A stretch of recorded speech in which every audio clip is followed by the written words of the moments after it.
Pasa este es rogaría por favor sus micros. Gracias, muy amables. Este es la fisiopatología o fisiología a grabar las clases. Muchas gracias, Jimmy. Entonces, vamos a grabar las clases. Solicito, por favor, a través de un mensaje de texto en el chat, la autorización del grabado de las clases. Yo autorizo nada más. ¿Cómo? Gracias.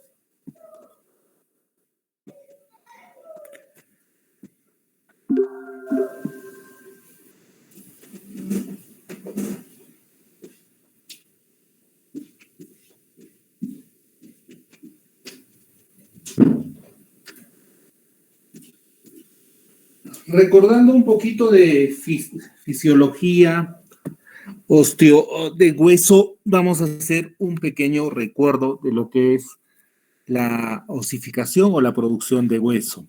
¿Ok? Tenemos en el tejido óseo dos células principales. Uno son los osteoclastos y otros son los osteoblastos.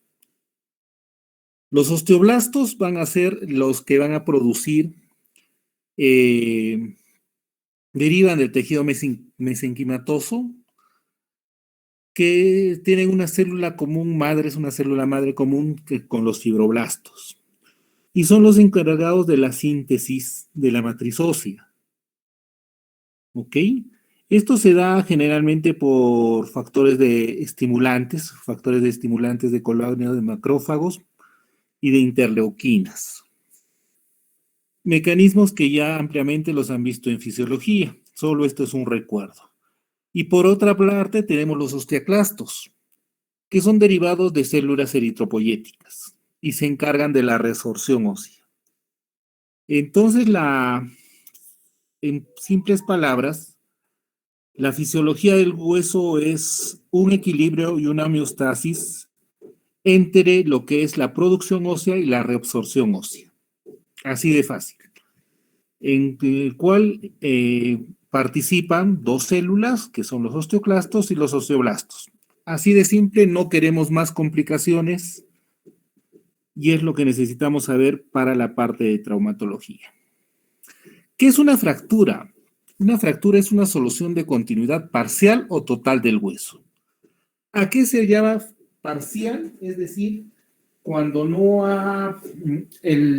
la fractura no ha concluido o no ha pasado las dos corticales y lo que se llamaría comúnmente fisura, a lo que se va a llamar fracturas parciales.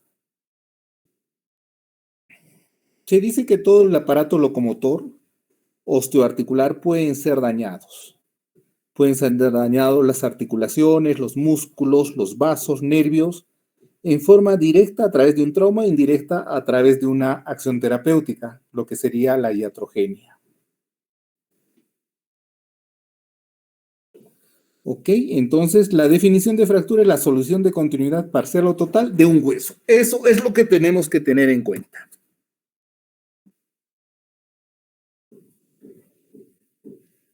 Una definición conceptual de fractura sería un violento traumatismo de todos los elementos del aparato locomotor y órganos vecinos, donde uno de ellos es el hueso. Resulta interrumpido en su continuidad. Es otra definición que tenemos para fractura. Acá ya implica el mecanismo a través de un traumatismo violento. ¿Ok? Acá hay algunos ejemplos de lo que son traumatismos directos, fracturas, lesiones. Y acá tenemos otros claros ejemplos de tipos de fractura. En la imagen superior pueden observar el trazo de fractura a nivel de la pelvis. En el extremo superior derecho, una fractura de tibia distal. En el lado derecho, una luxofractura de hombro. En este lado, con el cursor siguiendo, una fractura por compresión de una vértebra torácica o vértebra dorsal. Son diferentes tipos de fracturas. Hay fracturas de compresión que se deben a una sobrecarga única o múltiple sobre el hueso. Por ejemplo, en esta imagen es una fractura por compresión, generalmente por caídas.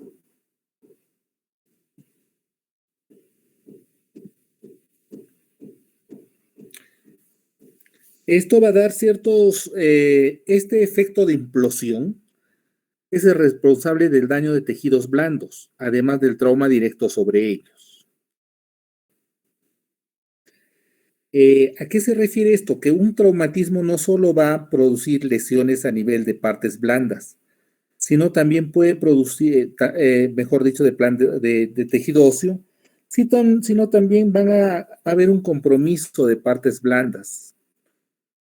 ¿Cuáles son las partes blandas? Son la piel, los ligamentos, la parte muscular, tejido celular subcutáneo, y que pueden ver desde erosiones, pueden ser erosiones profundas, que pueden producir flictemas o incluso hasta escaras. Acá son fracturas cerradas, observen la producción de flictemas.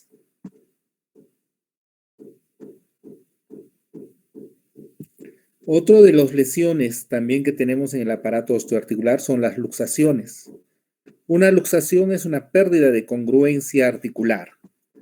Observen en esta imagen, es una luxación a nivel del codo, donde la superficie articular que era congruente entre el húmero y el cúbito ha perdido esa congruencia, y por lo tanto se denomina luxación. Las luxofracturas es una asociación de una fractura más la pérdida de congruencia articular. Por ejemplo, acá hay una alteración en lo que es la articulación del tobillo, hay fracturas, más una luxación, es decir, una pérdida de congruencia en la articulación. Entonces ya tenemos la de arriba, las luxaciones, y las luxofracturas en las imágenes inferiores. Los esguinces son otras alteraciones del aparato locomotor que son distensiones o rupturas ligamentarias. Los ligamentos son elementos blandos que van de hueso a hueso en una articulación y sirven para dar cierta estabilidad a esta articulación. La distensión o ruptura de estos ligamentos se denomina esguince. Efectos mecánicos y químicos de la fractura. Cuando hay una fractura, existe una pérdida de continuidad ósea. Eso ya lo hemos visto. Y al haber una pérdida de continuidad ósea, lo que va a haber es una pérdida de la función de soporte del hueso.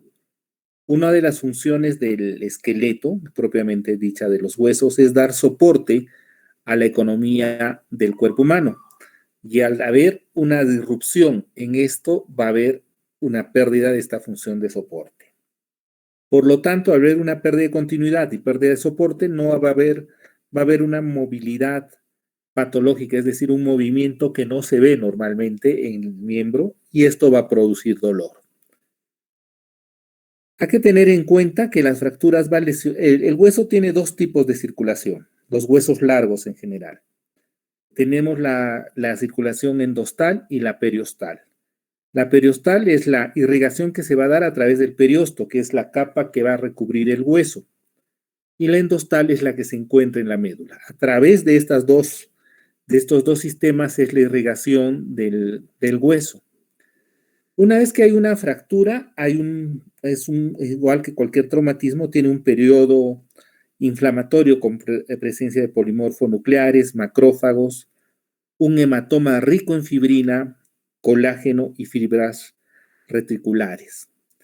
De acá la importancia de cuando hay una fractura, evitar dar antiinflamatorios. Si bien hay dolor, lo que se deben dar es analgésicos, no así antiinflamatorios, porque al dar antiinflamatorios vamos a disminuir este proceso o periodo inflamatorio que va a ser el origen de la consolidación ósea. Entonces ya saben, fracturas, nada de antiinflamatorios, solo analgésicos. Vemos que en esta red de tanto endostal y periosteal va a tener presencia de vasoformadores. Son elementos que van a producir génesis de nuevos vasos. El mecanismo puede ser traumatismos directos, perpendiculares al eje del hueso que provocan una fractura de rasgos o trazos horizontales. Traumatismo directo, inflexión del segmento que va a dar una personalidad a la fractura más compleja. Generalmente existe un tercer fragmento o en ala de mariposa. Estos son los mecanismos de las fracturas.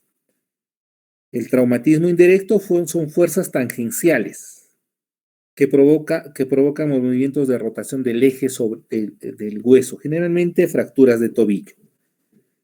El miembro inferior o el pie quieto en el suelo y hay una torsión, una rotación. Eso se llama fuerza tangencial que va a producir este tipo de traumatismos indirectos. Ejemplo, las fracturas de los esquiadores, las lesiones por el aplastamiento o los traumas indirectos por contracciones musculares. Todos estos son traumatismos indirectos. Y acá hay ejemplos, por ejemplo, de fracturas. Esta es una fractura de fémur. La del centro es una fractura diaficiaria tibia y la otra es ya tratada, la fractura diaficiaria, con un clavo bloqueado. Más ejemplos de fracturas.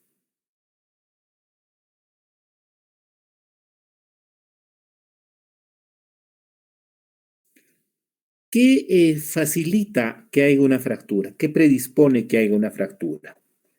Una es la osteoporosis por la edad, que es normal, todos vamos a tener eso, que va a dar una fragilidad a nivel del hueso. Y hay una disminución osteogénica, y al haber una disminución osteogénica, lo que va a producir es un retardo de la consolidación que incluso va a la pseudoartrosis. La osteoporosis por desuso, por ejemplo, los parapléjicos que no tienen movimiento en los miembros, hacen que que disminuya o no exista un estímulo osteogénico. Hay que tener en cuenta la descarga, es decir, el soporte del peso de los miembros o la actividad de los miembros hacen que la osteogénesis se presente, los factores osteogénicos. Y la osteoporosis por iatrogenia, es decir, el uso incontrolable o mal uso de corticoides, hacen la posibilidad que se presente una osteoporosis y por ende mayores riesgos predisponentes a fractura. Producen una alteración en la estructura del esqueleto. ¿Ok? Por ejemplo, el hiperparatiroidismo, la displasia fibrosa o poliquística, hacen que se alteren el metabolismo del hueso, el metabolismo que hemos visto del equilibrio entre osteogénesis, entre osteoclastos y osteoblastos, y esto va a producir alteraciones o lesiones patológicas. También tenemos lo que son las fracturas patológicas. Al haber hay una mayor osteólisis, es decir, mayor cantidad de osteoclastos, van a haber mayor resorción en las lesiones oncológicas y va a determinar fracturas de huesos patológicos, fracturas patológicas. Estas son imágenes de fracturas patológicas por tumores. Al haber un cáncer o un tumor maligno, va a haber una alteración de esta homeostasis entre osteoclastos y osteoblastos y va a ser el hueso más débil con el riesgo de fracturas.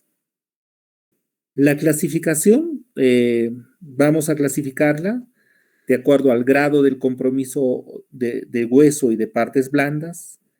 Vamos a ver de acuerdo a la desviación de los fragmentos, la dirección de la fractura y la ubicación de la fractura, y tenemos la clasificación universal AO.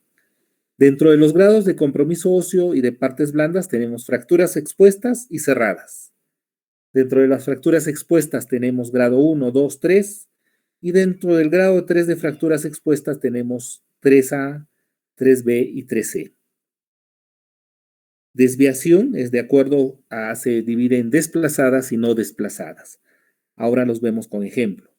Después de la dirección de los rangos de la fractura, es decir, el trazo que tiene, cómo se dibuja en la radiografía la fractura, tenemos transversas, oblicuas, espiroideas y conminutadas.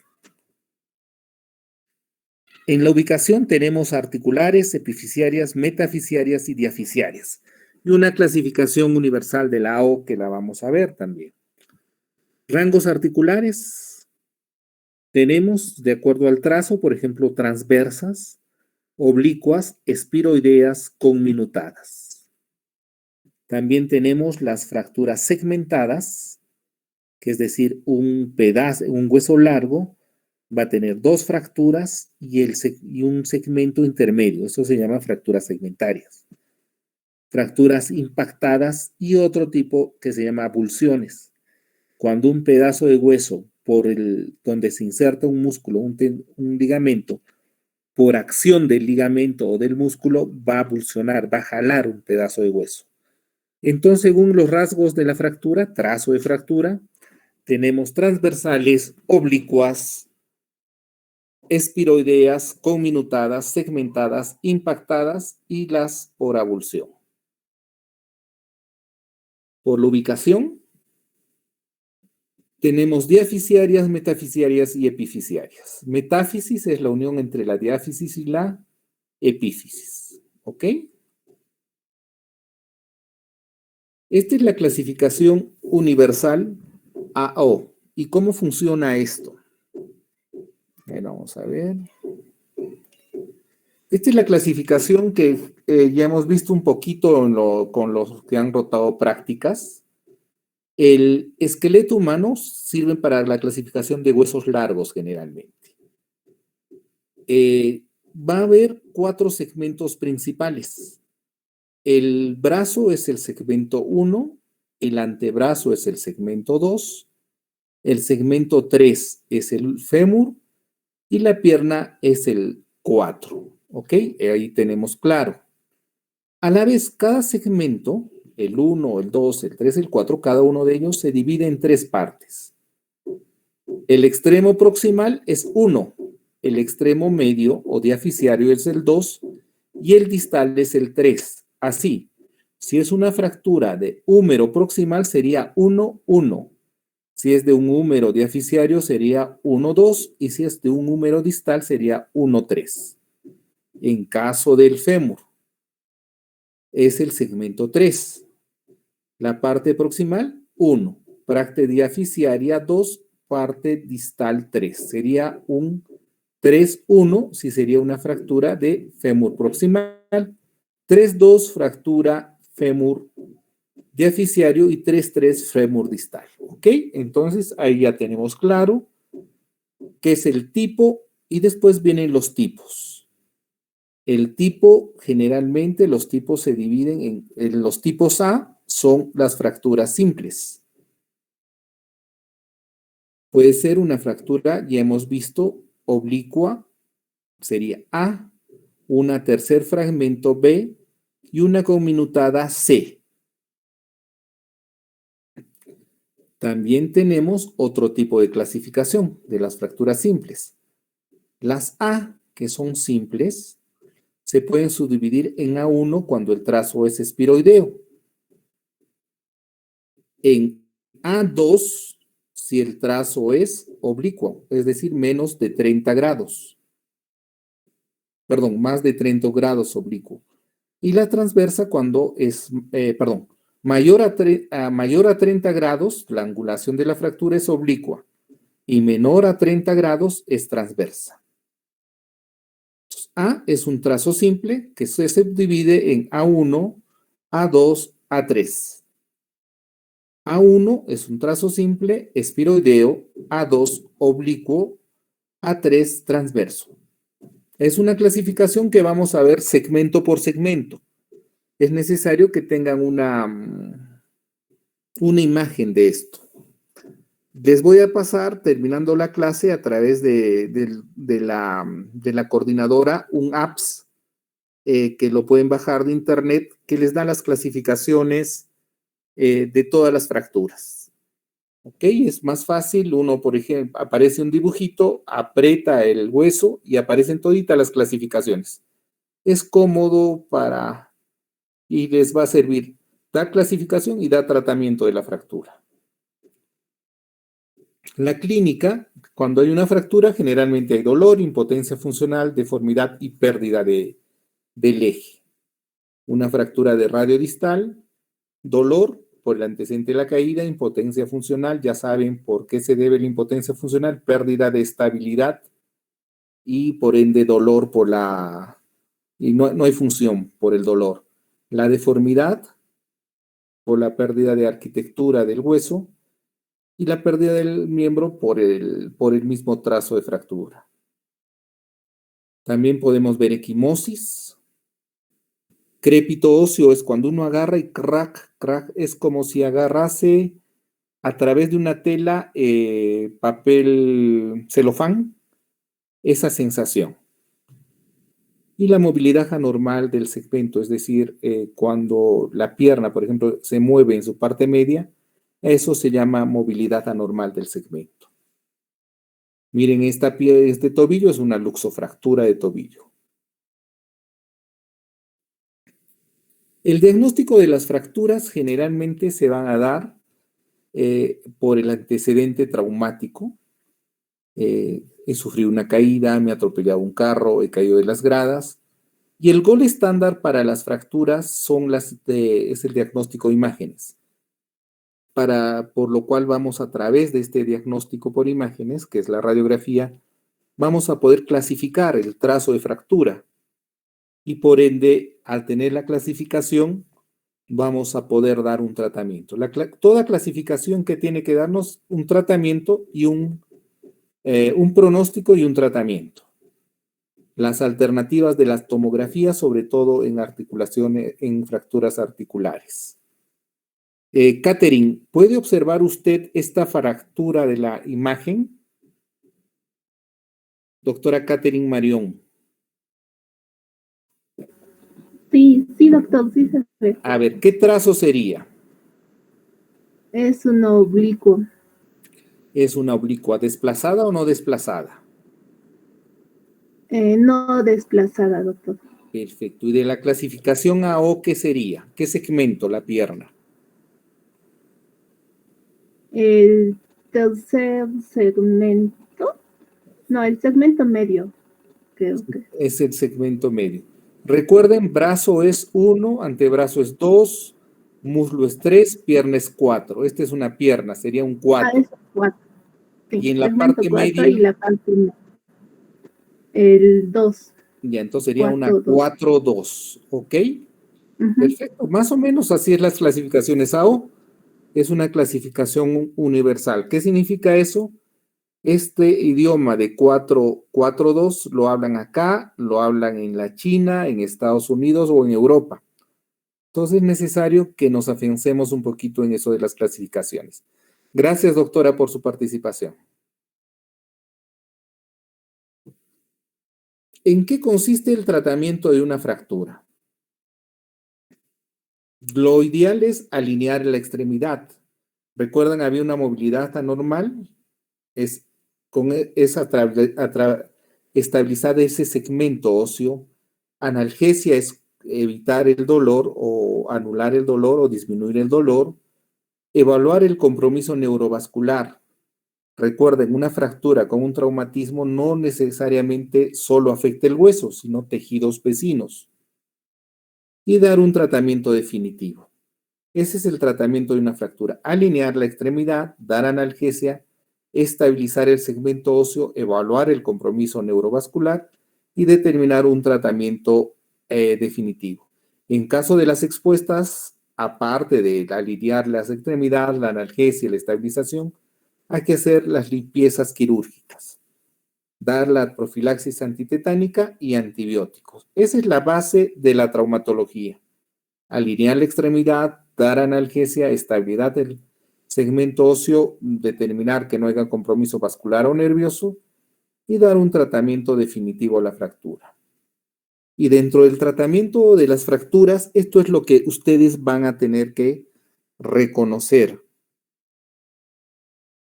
¿Cuándo va a ser necesario operar una fractura y cuándo pueden dar un tratamiento ortopédico? Las competencias de formación que tienen ustedes como médicos generales no es operar una fractura. es reconocer cuándo ustedes la pueden inmovilizar con una férula, un aparato de yeso, y cuándo la van a derivar a un hospital de mayor complejidad para que se opere. Eso es lo que necesito de ustedes. Determinar si la fractura la pueden manejar ustedes con una inmovilización, un yeso, o la deben derivar a un hospital de mayor complejidad. Esa es la formación de un médico general. Después, si ya desean seguir la especialidad de traumatología, ya van a poder operar y hacer todas esas cosas. Lo básico, la competencia de formación es competencia diagnóstica y competencia terapéutica. La diagnóstica, determinar la clasificación de la fractura, y la terapéutica, algo simple, ¿se opera o no se opera? Con esas premisas vamos a estar muy bien en su formación en traumatología. El tratamiento, recuerden, ortopédico quirúrgico. ¿Cuándo es una fractura ortopédica? Cuando la fractura es estable o cuando hay un trazo incompleto.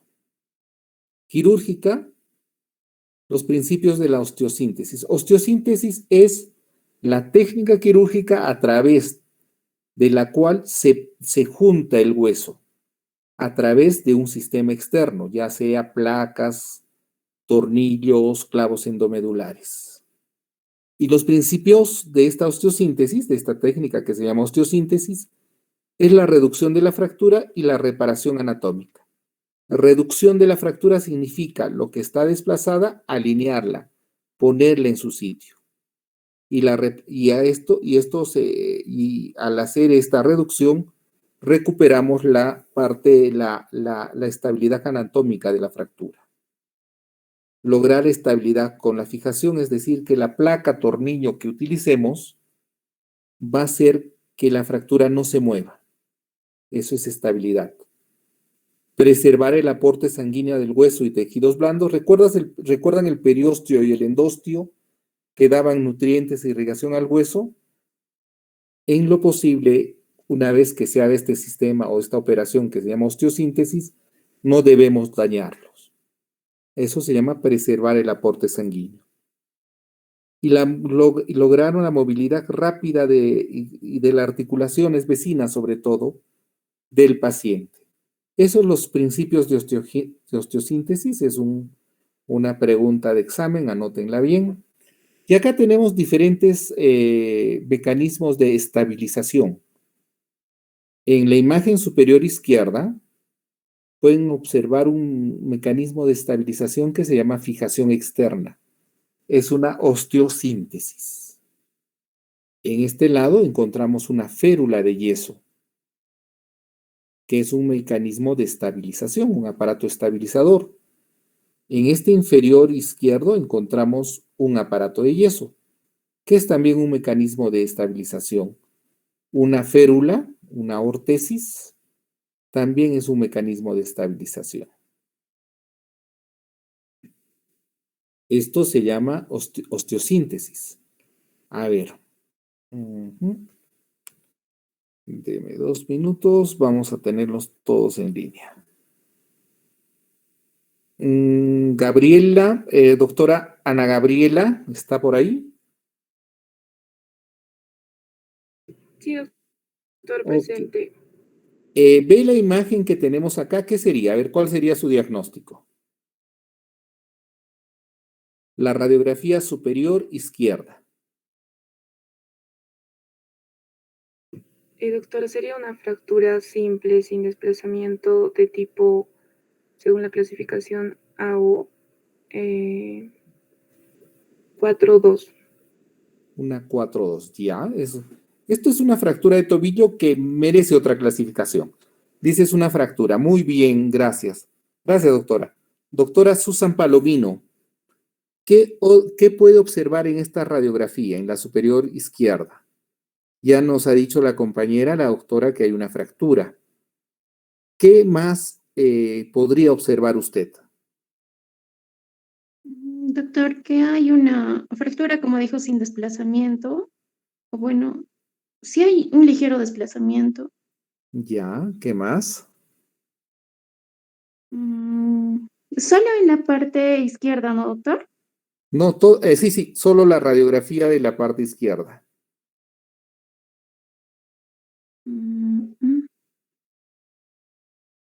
Solo eso puedo ver, doctor. Perfecto, muy bien. Doctor Iván Mejía. ¿Está Iván con nosotros? Sí, sí, doctor. Acá A estoy. ver, ¿qué otra alteración estructural ves en esa radiografía?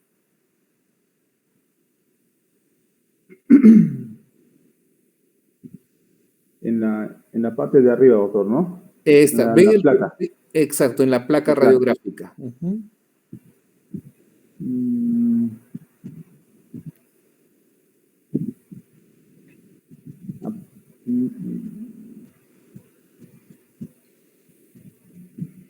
solamente la fractura en ¿En qué hueso? oblicuo.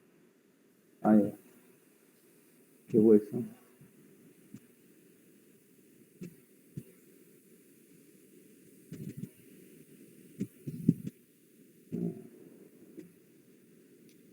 Gracias, doctor. En el Doctora torácico. Gabriela Adriana, Sí, doctor, presente. ¿qué alteración en qué hueso ve en la radiografía? Doctor, es una fractura en el hueso peroné. Perfecto, es una fractura en el hueso peroné. ¿Qué otra alteración más ves?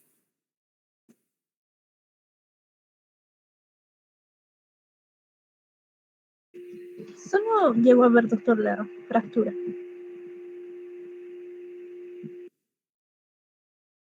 Perfecto. Bueno, esta es una luxofractura. Pueden observar el color, miren la línea donde estoy señalando. Este es el pilón de la tibia. Lo que normalmente debería ser este astrágalo, debería estar más acá. El peroné debería estar más junto a la tibia. Entonces, una luxofractura.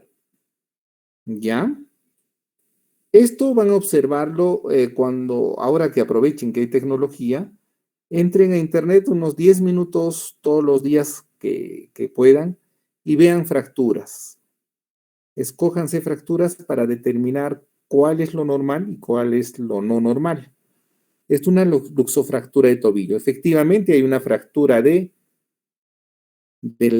peroné, pero también acá hay una luxación del tobillo. Entonces se llama una luxofractura. ¿Cómo manejamos esto? A través de un mecanismo de osteosíntesis. Este es un mecanismo de osteosíntesis. Una placa tercio de caña con unos tornillos. ¿Ok? En la imagen inferior vemos la deformidad, es una fractura de radio distal, y una vez reducida, observen cómo ha adquirido el eje.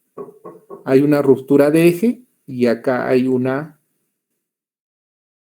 recomposición del eje. Para el tratamiento de osteosíntesis o fijación interna, utilizamos lo que son placas y tornillos. Hay una infinidad de tipos de placas y tornillos. Por ejemplo, estas son placas anguladas, estas son placas anatómicas, placas tornillos.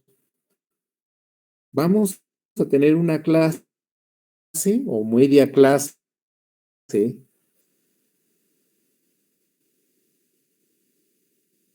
exclusivamente para que conozcan este material. Es muy importante que conozcan este material para que puedan determinar, una vez que determinen si se opera o no se opera, con qué se va a operar. Acá ven diferentes materiales de osteosíntesis. Por ejemplo, en este extremo,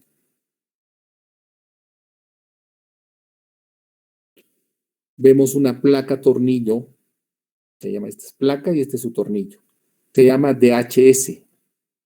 Dynamic Hip System. DHS es una placa DHS. Después acá tenemos una placa para metatarsianos, una placa IPF. Acá tenemos una placa anatómica para tibia proximal. Y acá observamos un clavo endomedular bloqueado. Entonces, es diferentes instrumentales para realizar técnicas de osteosíntesis. Acá recuerdan lo que vimos dentro del tratamiento, tenemos la fijación interna o la fijación externa. En la fijación interna tenemos un clavo endomedular, CEM, CEM. Este es un clavo endomedular para una fractura de fémur. Y la fijación externa son esos clavitos, a veces que uno ve en la calle hacia afuera, ¿no? Ya hemos visto la imagen de una fijación externa. A ver, recordemos la imagen. Por acá tenemos esta. Es una fijación externa. ¿Qué puede pasar cuando hay una fractura? En una fractura puede haber complicaciones sistémicas. Puede haber fallas orgánicas múltiples. Esas complicaciones eventuales que se podría presentar en una fractura. Las fracturas e hipovolemia es la pérdida de sangre, ya saben, ¿no? Disminución del volumen sanguíneo. En una fractura de pelvis puede haber una pérdida de 3 a 4 litros de sangre sin que sea expuesta y puede estar asociada a lesiones abdominales u urogeniturinarias. Entonces las fracturas pelvis son muy, muy peligrosas. En la fotito superior ven unas tablas, esos daban compresión a la pelvis para estabilizarla. Esas se utilizaban antes. Un fémur, una fractura de fémur, este es un fémur, puede dar una pérdida de volemia de 1 a 5 litros de sangre. Entonces hay que tener mucho cuidado con ese tipo de lesiones. Embolias gasas que van a dar un síndrome de distrés respiratorio agudo. Hay un cambio de la estabilidad de los kilomicrones y conversión en ácidos grasos libres en el parénquima pulmonar. Eso da una embolia grasa. En todos los politraumatizados que han fallecido, en un 90% de estos se ha presentado este síndrome de distrés respiratorio agudo o embolias grasas.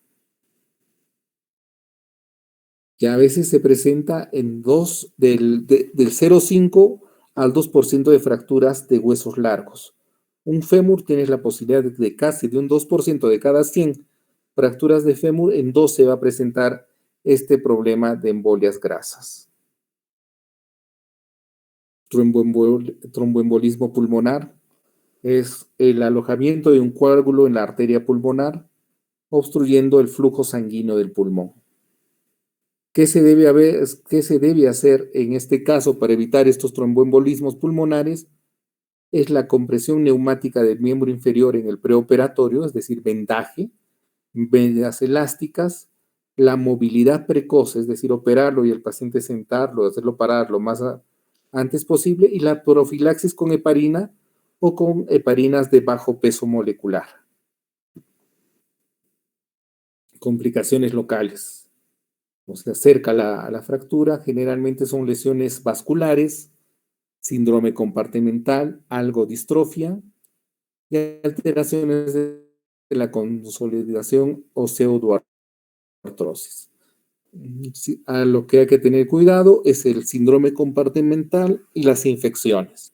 Un síndrome compartimental es el aumento de la presión intersticial en un compartimento osteofascicular cerrado. ¿Recuerdan un poquito de anatomía? Todos los paquetes musculares o grupos musculares que tienen los músculos. Los músculos están rodeados de un tejido duro, que es la fascia. Al haber un traumatismo, lo que va a producir es una inflamación del músculo. El músculo, al distenderse, va a estar dentro de este paquete, de esta vaina fibrosa, la cual no se distiende. Entonces, al no tener donde se distiende, va a haber un compromiso microvascular y por ende puede haber una necrosis del músculo. Entonces, traumatismo igual a eventual síndrome compartimental. ¿Dónde se genera generalmente, dónde se presenta, perdón, es en la pierna y en el antebrazo, ¿ok? Y a través de la resonancia ven acá la necrosis, este tejido blando es el músculo que ha muerto por falta de irrigación. ¿Qué se debe hacer en ese caso? Son fasciotomías. Ya veremos en el momento cómo se hace eso. Síndrome compartimental puede ser agudo por fracturas, traumatismos de parte blanda, lesiones arteriales, el síndrome de compresión de las extremidades y quemaduras. Al haber una quemadura, la piel se pone dura. Al ponerse dura, va a producir compresión de los músculos que están por dentro. Y el síndrome compartimental crónico generalmente se presenta en deportistas.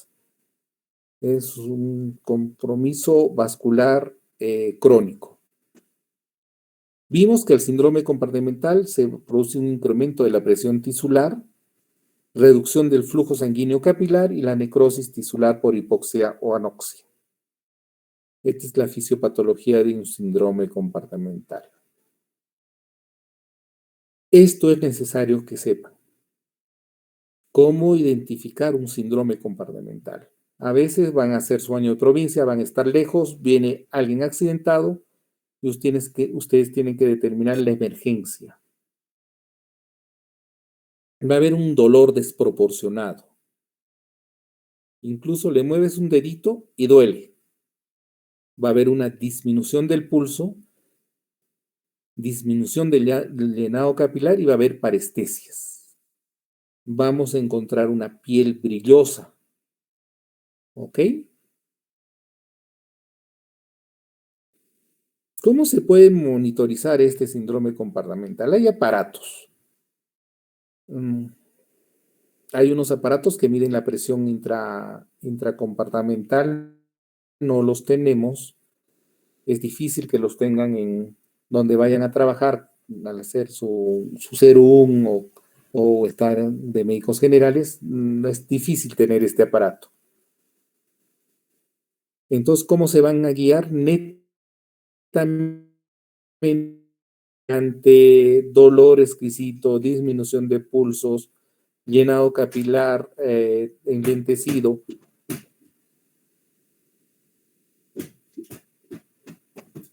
Disminución de llenado capilar y parestesias. ¿Qué son las parestesias? Es cuando sienten electricidad en el miembro inferior o en el miembro afectado, sensación de hormigueos. Entonces, todo esto es necesario hacer una fasciotomía. ¿Recuerdan esa fascia que cubría los músculos? Hay que cortarla. Entonces, el músculo se va a distender y va a poder irrigarse.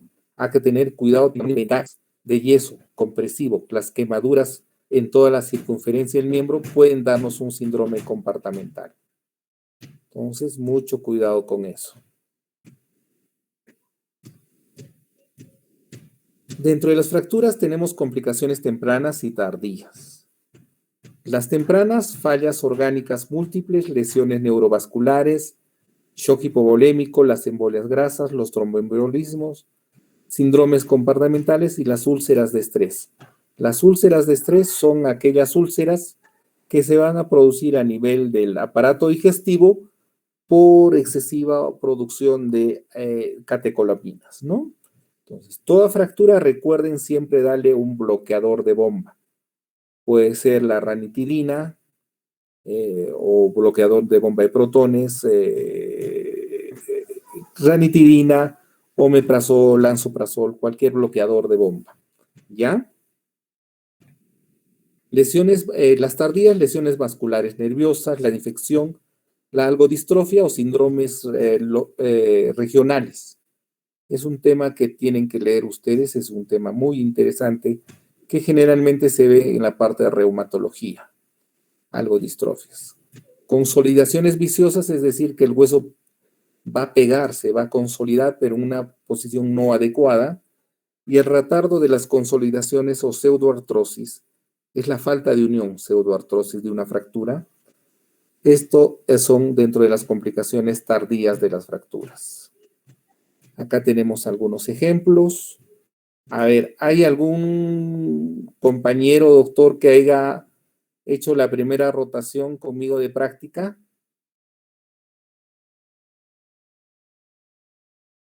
Hola, ¿están ahí?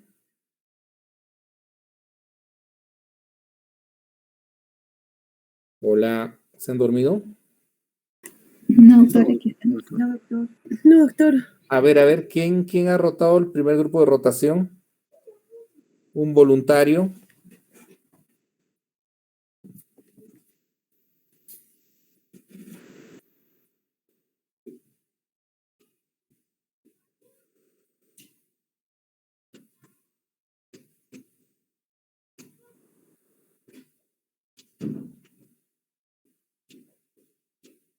Bueno, no tengo la lista a mano. A ver, hemos visto fracturas de clavícula con el primer grupo. ¿Qué clasificación sería esta? Una alma en tipo 1, doctor. Una Alman tipo 1. Perfecto. ¿Se opera o no se opera?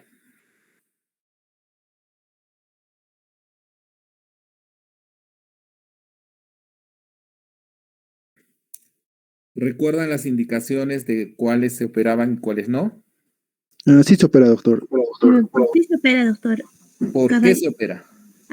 tenía que tener acabalgamiento, también tenía que haber ruptura de piel.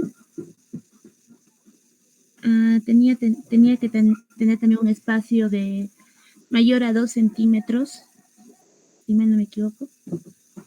Está bien, muy bien, excelente. Gracias, doctora. Acá tenemos otros ejemplos de secuelas que puede dar.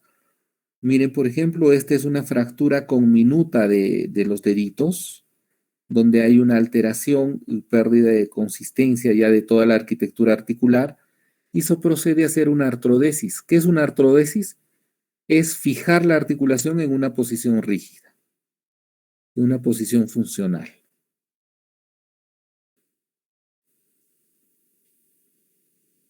Esa es la imagen, ¿no?, que tienen los traumatólogos que solo amputan.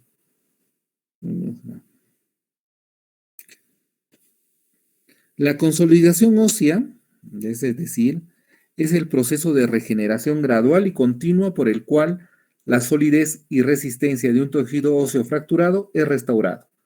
Eso se llama consolidación ósea y tiene diferentes fases. Tiene una fase de impacto e inducción.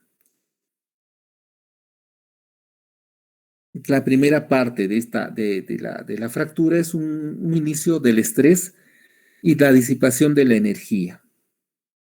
Generalmente, esta fase de inducción está entre el accidente y hasta 48 horas.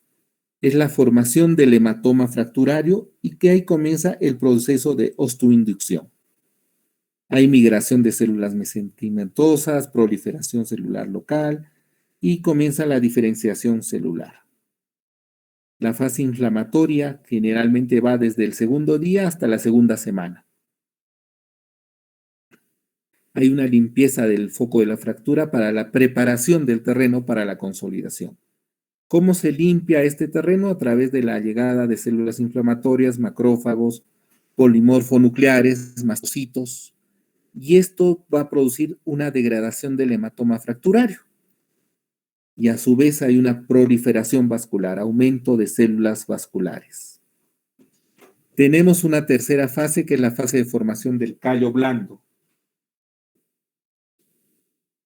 La fase de formación del callo blando hay una proliferación y diferenciación celular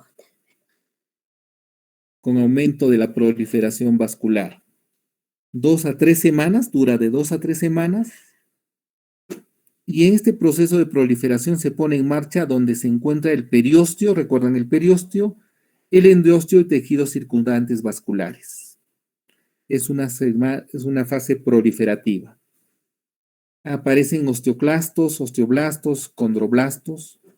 Los condroblastos y osteoblastos sintetizan mayor cantidad de matriz orgánica y son los responsables de este callo blando. Hasta este momento de callo blando uno puede hacer ciertos manejos en ejes de las fracturas cuando hay un tratamiento conservador con yeso. Cuando ponemos un aparato con yeso y hay cierta angulación de la fractura, tenemos hasta este tiempo para poder corregir. Porque todavía el callo no se ha endurecido. ¿Ok?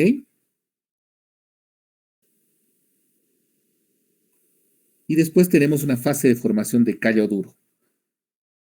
Se produce la mineralización. ¿Recuerdan el callo blando? Este callo blando empieza a mineralizarse. El tejido osteoide neoformado se va mineralizando directamente por depósitos de cristales de hidroxiapatita.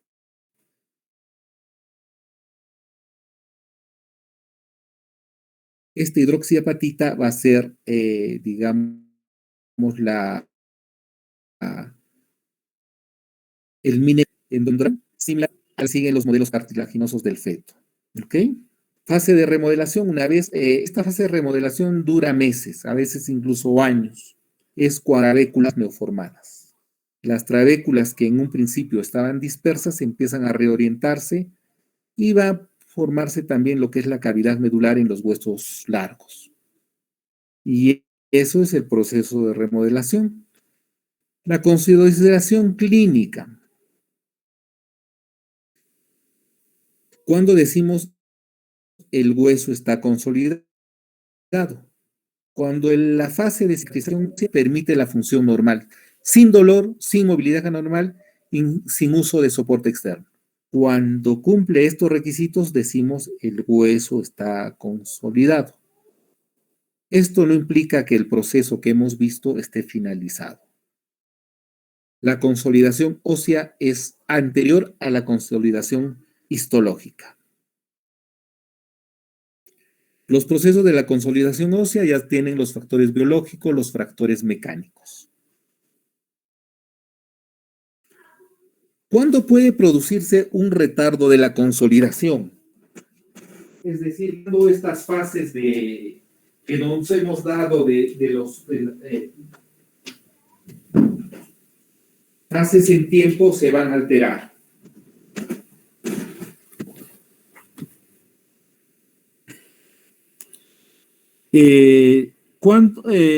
Puede haber proceso que es normal, pero a veces es más lento. ¿Qué significa? Que en algunas personas este tiempo, de acuerdo a su hueso o de acuerdo al hueso, puede variar en meses. Es decir, en algunas personas el proceso de consolidación puede ser 4 meses, en otra persona para el mismo hueso 5 meses.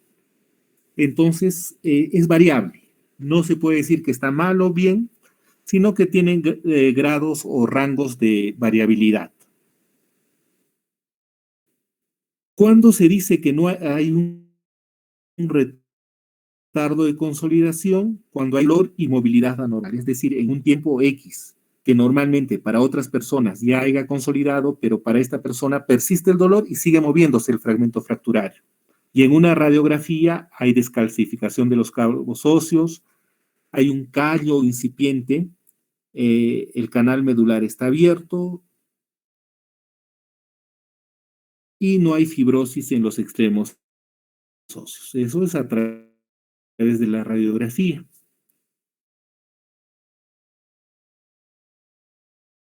¿Cuándo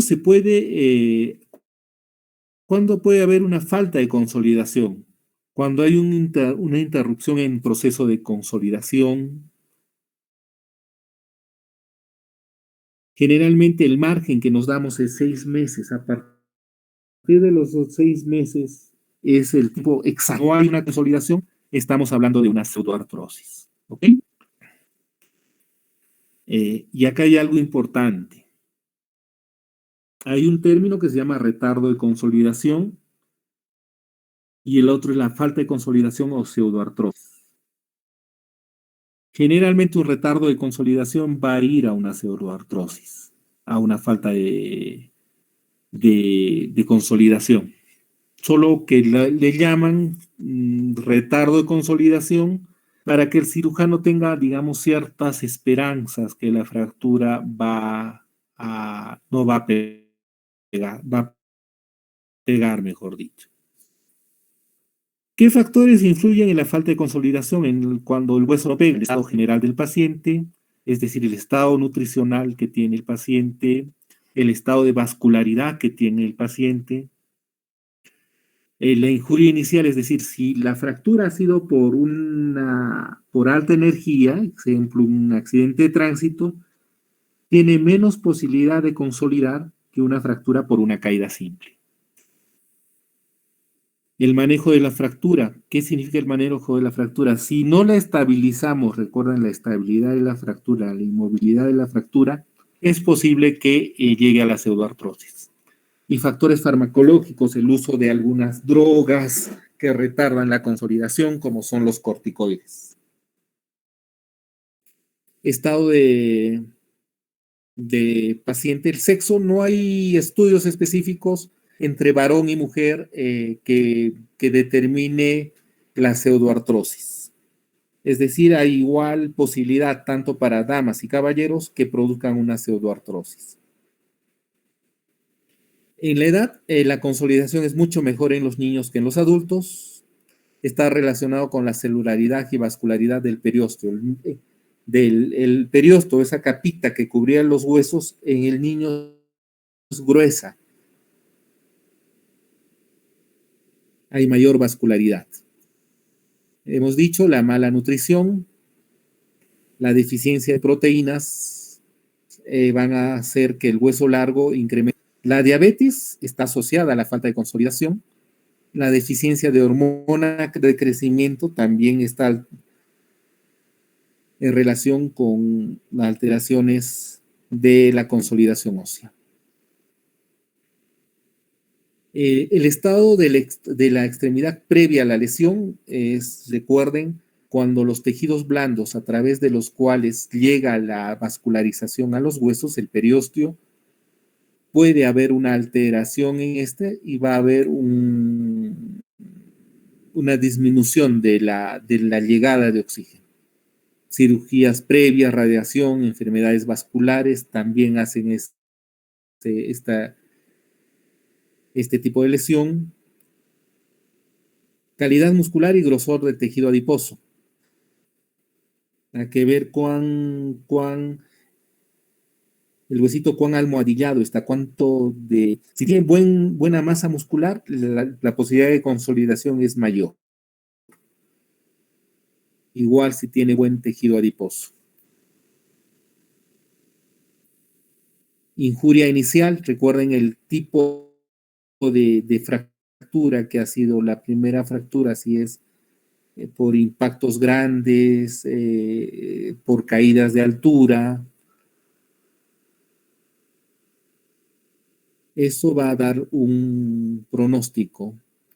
Si hay una infección, la posibilidad que haga una pseudoartrosis aumenta. Puede producir secuestros óseos, una infección, puede ser un origen de una osteolisis. Y la movilidad del foco de fractura por el aflacamiento del implante cuando hay una infección aumenta la posibilidad de una pseudoartrosis. ¿Recuerdan las energías de alto impacto?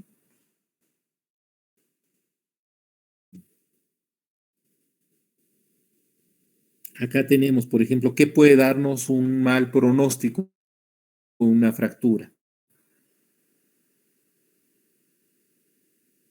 Esto es mucho ya depende de nosotros, que es la parte iatrogénica. A veces el abordaje, es decir, la incisión que hacemos para una reducción abierta, una osteosíntesis, no es adecuada.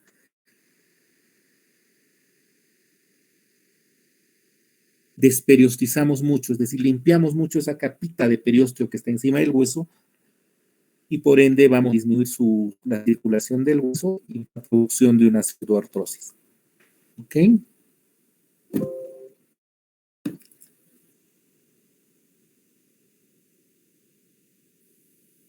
La movilidad del foco de fractura. Si no estabilizamos, si no inmovilizamos adecuadamente, y hay movimiento en los extremos, a retardo de acción. Ya saben, los fármacos, los corticoides. Los AINES, recuerden, inhiben las prostaglandinas y retardan la osificación. En fracturas no AINES. Los antibióticos, como el toxino, pueden encontrar con ciprofloxacin. El tabaquismo siempre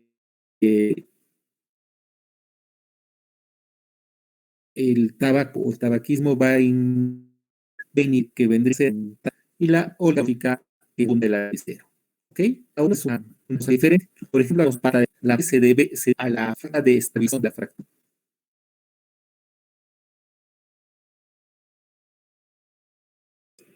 Doctor, disculpe, se lo escucha entrecortado.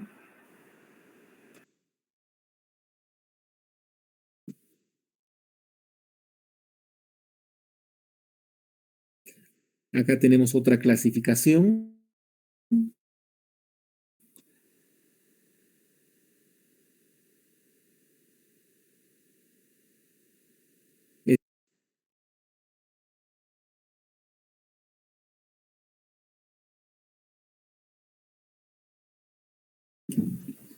Doctor, no se le escucha. Hola. Sí, se me fue la señal un rato. ¿Se me puede escuchar ahora? Sí, doctor. Hola.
Hola, ¿me pueden escuchar?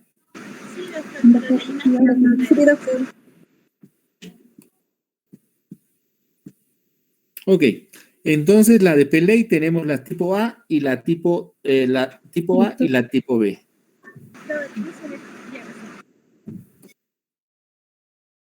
Ok, hola, hola. Sí, doctor, es que no se estaba viendo las diapositivas, pero ya. Ok.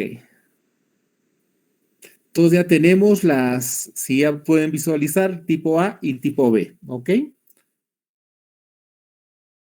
La clasificación que necesito que sepan es la clasificación anterior. Esta. La de Weber. Hipertróficas, normotróficas y oligotróficas. Es la clasificación más usada. Esta ya es una clasificación de Pelley y es una clasificación para especialidad.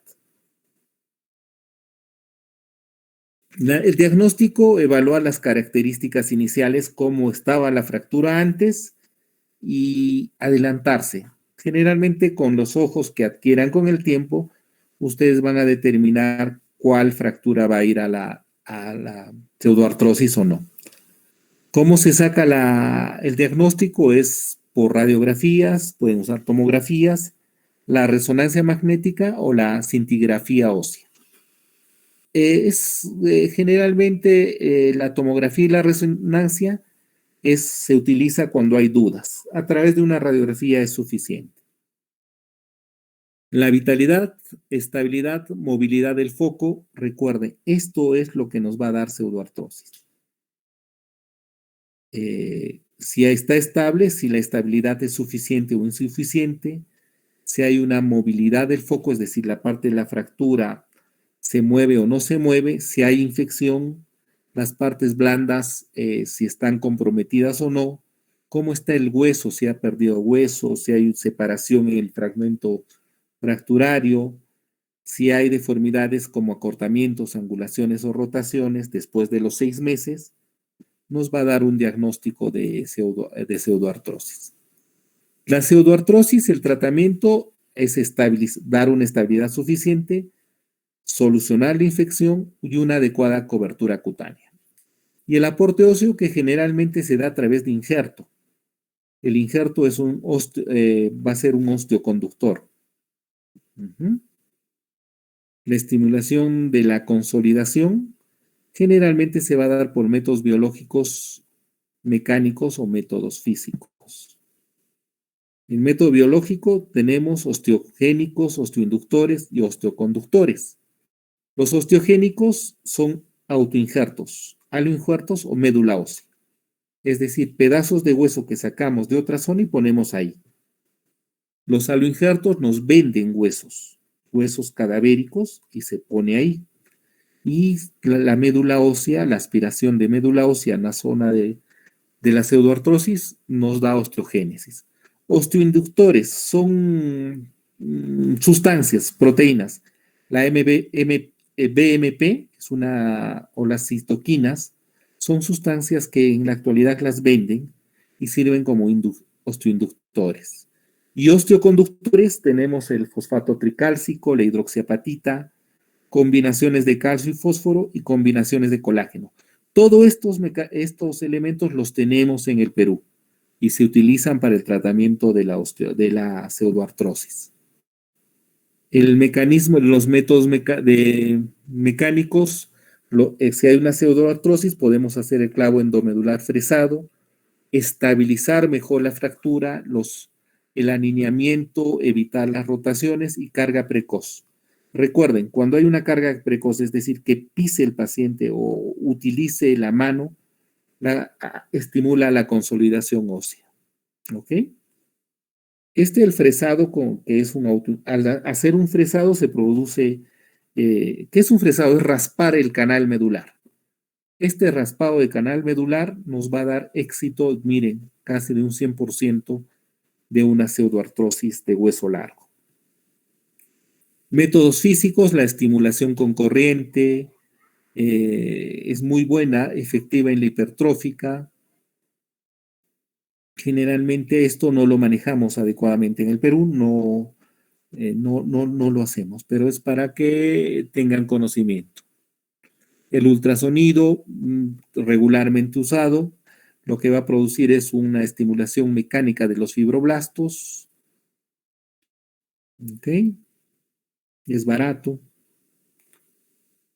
Recuerden, en resumen, debemos tener la evaluación individual, factores de riesgo, adelantarse. Si esto se va a ir a la pseudoartrosis, olvídense del tiempo que tenemos de retardo de consolidación.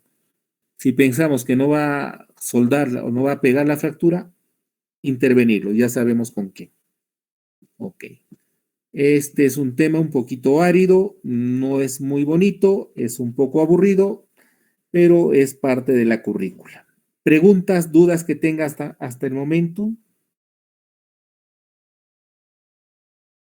Doctor, una pregunta, por favor. Sí, Joaquín, dígame usted.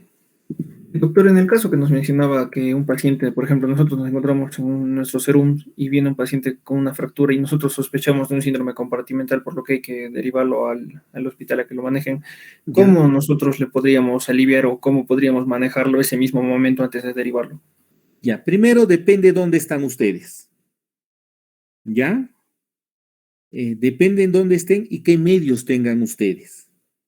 Por ejemplo, si están en una zona muy, muy lejana, ¿a qué me refiero? Para evitar que un síndrome compartimental se implante, es decir, que empiece a haber muerte muscular, tenemos un periodo, digamos, exquisito donde debemos actuar. Son 4 horas. Si el síndrome compartimental se ha instaurado.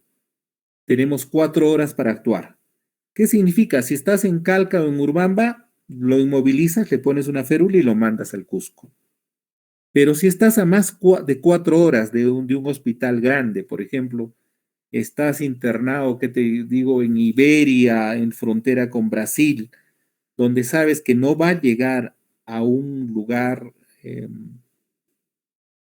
digamos, donde lo van a atender, tienes que actuar tú mismo. ¿Y qué se hace? Se hace fasciotomía.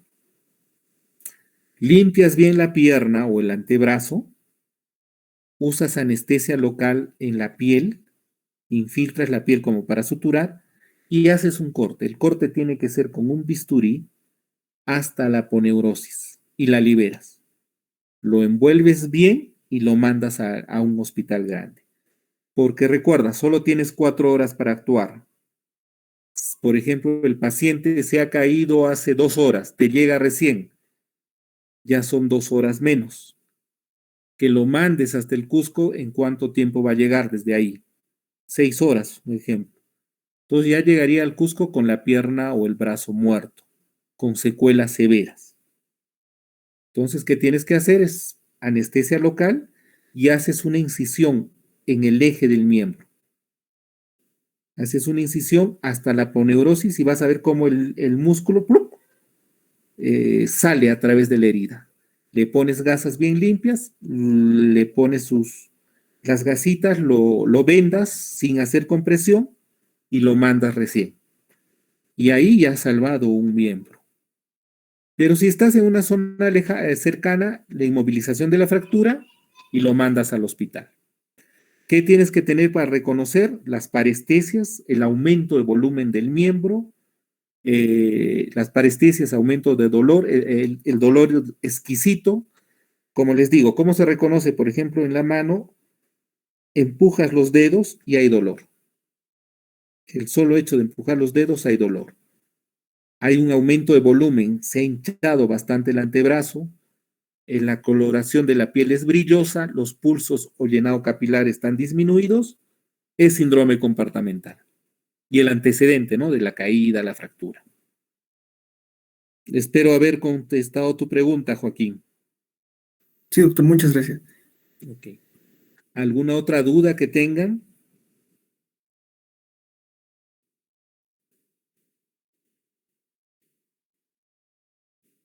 Ok.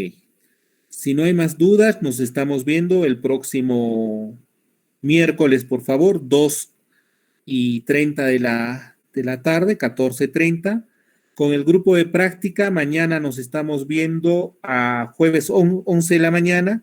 Tenemos nuestro fracturas de olecrano, ¿ya? Si no hay dudas, sería hasta la próxima semana. Que tengan una bonita semana.